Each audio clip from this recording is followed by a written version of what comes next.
কিন্তু আমি আপনার এমন কথা দিতেছি, এখন থেকে আমি 5 ওয়াক্ত নামাজ পড়ুম, কোরআন তেলাওয়াত শিখুম, সব রোজা রাখুম।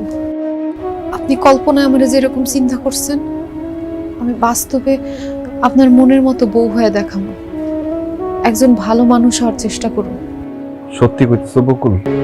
আমি নিজের থেকে আপনার মনের মতো বউ হব। আপনি যেভাবে বলবেন, যা বলবেন, যেমনে বলবেন, আমি সেইভাবেই চলুন।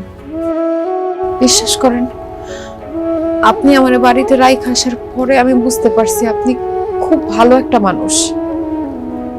আপনার মতো একটা ভালো মানুষের সাথে যদি আমি সংসার করতে না পারি, তাহলে তো আমার জীবনটাই বৃথা।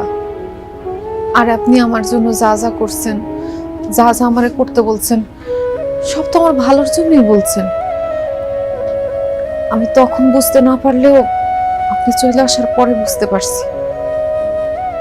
তাই আমি সিদ্ধান্ত নিয়ে ফেলছি, আমি আপনার সাথে সংসার করতে চাই। মরণের আগ দিন পর্যন্ত আপনার হাত ধরে বাঁচতে চাই।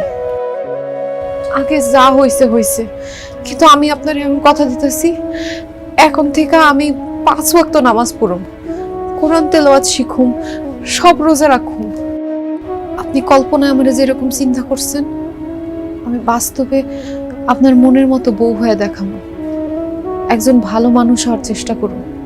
সত্যি কইতেছো বকুল?